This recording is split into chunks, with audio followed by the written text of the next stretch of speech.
All morning, everybody's been asking, where's Tito? Where's Tito? When are we going to talk to Tito? Ladies and gentlemen, Tito Ortiz joining us on the phone. Good morning, Tito. How are you? Great, Jay. Good morning, man. How are you? All the listeners, good morning, everyone. Everybody is very excited to hear from you, Tito, because I don't know if you knew this, but you are a pretty popular figure when it comes to MMA fighting. People know who you are, and you got a lot of fans out there. Well, I'm very thankful to be a household name in the mixed martial art world. You know, I've been working hard for the last 22 years, and, you know, as I get older, I get better, and it's just, I guess you could call me the Tom Brady of mixed martial arts. There you go. I'll take it. Let's talk a little bit about this big fight that you have coming up this Saturday night, pay-per-view. You taking on Alberto Del Rio.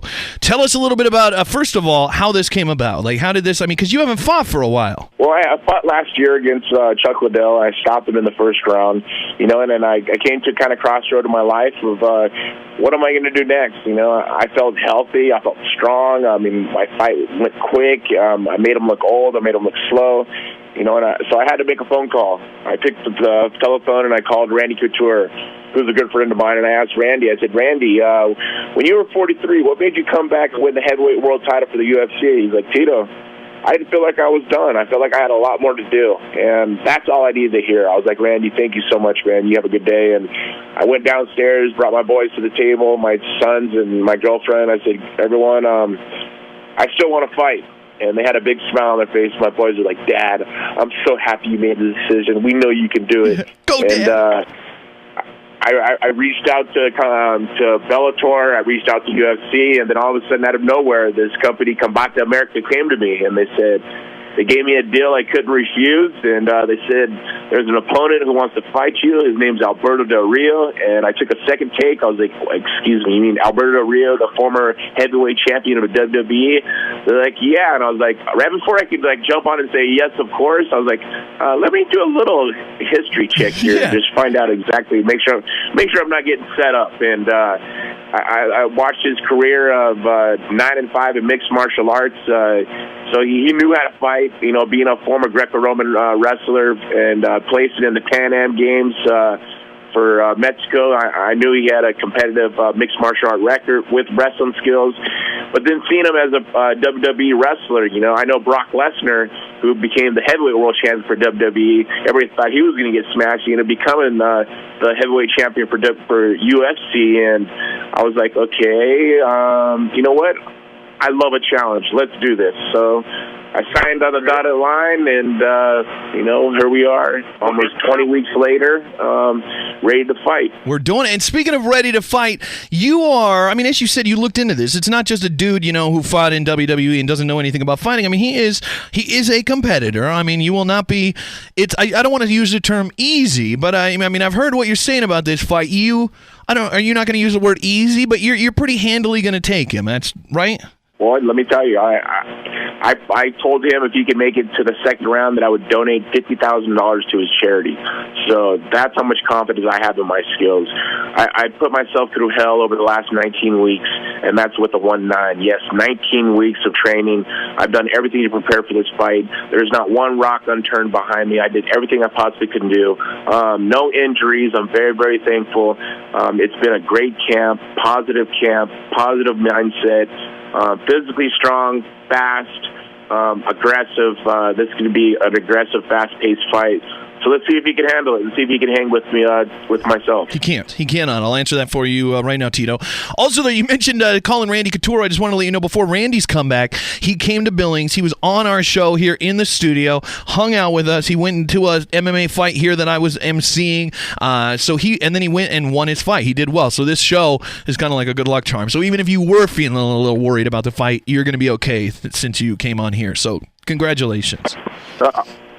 Thank you. No, Randy's a close friend of mine, man. He's a really, really good dude. And as far as being worried for this fight, you know, I prepared everything for it. There's nothing worried. I get a little nervous every once in a while, but I can turn that nervousness into happiness. And when I get my hand raised, I know it's all for a reason. There you go. Oh, this is an interesting question from our app here. Kevin wants to know, what's the craziest thing Tito's ever had to do to make weight for a fight? Do you have any crazy stories about getting to the right weight for before weigh-ins? Yeah, probably one of the craziest ones that I had to do was, probably shaving my head completely, shaving every hair off my body, and that was when I was in high school. I had to do it.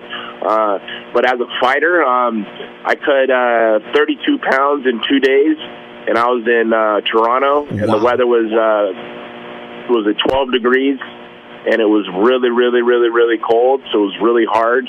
And it felt like I was dying, let me tell you. It felt like my insides were like, Tito, you're killing yourself right now. I made the weight. I lost the fight, but to me, it was just I won the fight because I made the weight. You know, we win the fight after we make the weight. And in my attitude, that's what it was. You know, I got paid because I made the weight, but I wasn't ready. I wasn't physically ready. I didn't prepare the right way, and I learned from it. I learned from my mistakes, and I never had to do that again. You know, last night I started cutting some weight. In 30 minutes, I did 8 pounds in 30 minutes, and I feel great. I feel amazing. Right now, I'm only about 6.5 pounds away from my weight class of 210 pounds I got to make. So it's just I'm able to eat every day, but once again, it just goes to you got to work hard. You got to do the cardio. You got to do the weight training. You got to do everything to a perfect expect of knowing the weight you need to make. And I've been doing it over 19 weeks now. I love it. You sound ready to me. Tito, here's the question, though. I mean, obviously this fight, you know, and the fight last year, you're kind of getting back into the game. As you said, you're ready to fight more, but you got a movie coming out, too. Are you going to try to balance everything in the future? Are we going to focus more on fighting, more on movies, or what's the plan after this? And then we'll talk a little bit about the movie too. But what are we going to see more fights in the future, more movies in the future, or everything? I think a little bit of everything, you know. I think, but the most thing is, you know, you got to find an action plan. You know, I'm 44 years young. I got to make sure that I take care of my body now. So, you know, when I am in my 50s, I look back and I go, I did what I needed to do in mixed martial arts.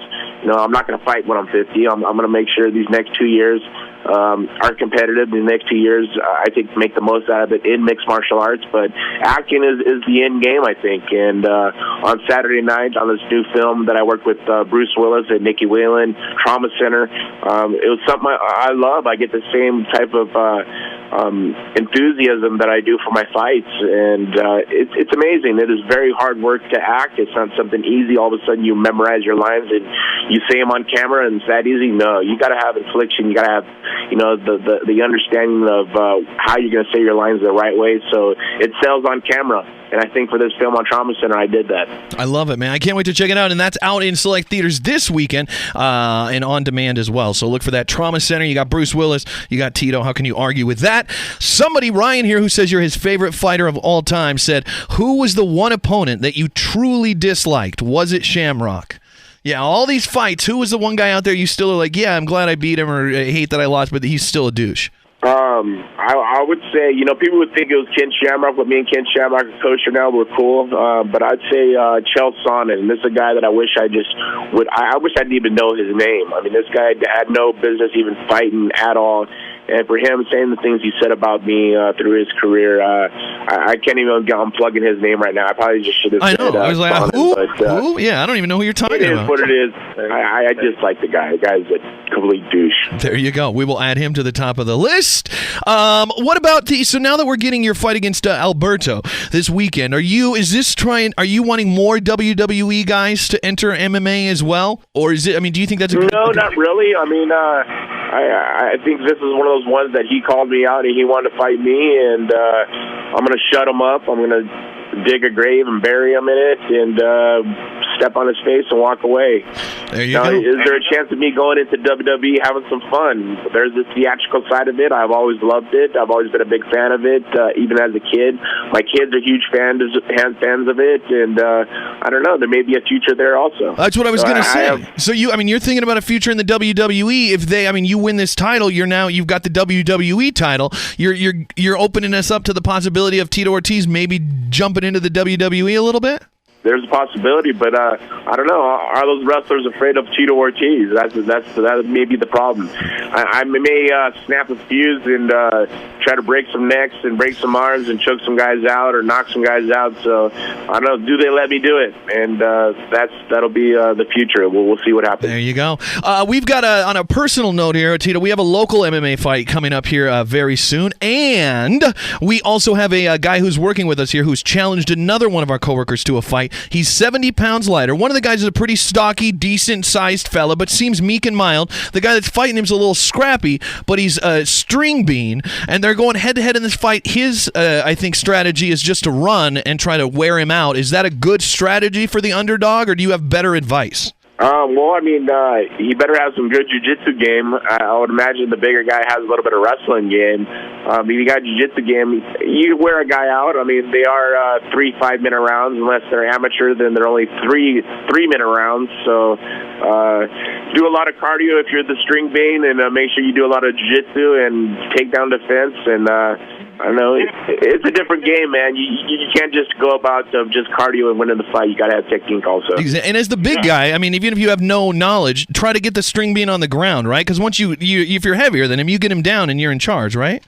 To a certain extent. I mean, that goes back to the Hoist Gracie days of, Hoist Gracie was a smaller guy, but he had the technique of jiu-jitsu, of learning chokes, and if you're longer, you're able to wrap your legs around and look for a choke or arm locks or, any submissions, but I think it just comes down to technique. If you got technique, usually the guy who doesn't have enough technique loses, but there's always a puncher's chance, so you never know. There you go. That's why fights are great. This weekend, Saturday night, check out Tito taking on Alberto, and then also check out the movie as well. And Tito, we can't wait to talk to you in the future. Let's do this again sometime, man. Best of luck with the fight, and I can't wait to see you put him in his grave, my man. Awesome, man. I appreciate it. Of course, all the listeners, you guys can follow me on Instagram at Tito Ortiz 1999. There's a link on there for Tito Ortiz Uncaged. There's my YouTube channel. It's been leading all the way up to this fight of all my training, so you guys kind of see the backstory. And hit the subscribe button. And, of course, follow me on Instagram. And you can watch my weight cut as I get ready for this fight against Alberto Del Rio on Saturday night, live on pay-per-view. There you go. Tito, thanks again, man. Have a great day. You too, man. Thank you. Hey, what's up? It's Big J. Thanks for checking out our interview with the man Tito Ortiz. If you're into that type of stuff, check out our interview with Randy Couture. He was on the show a few years ago, too. Have a good day, my homies.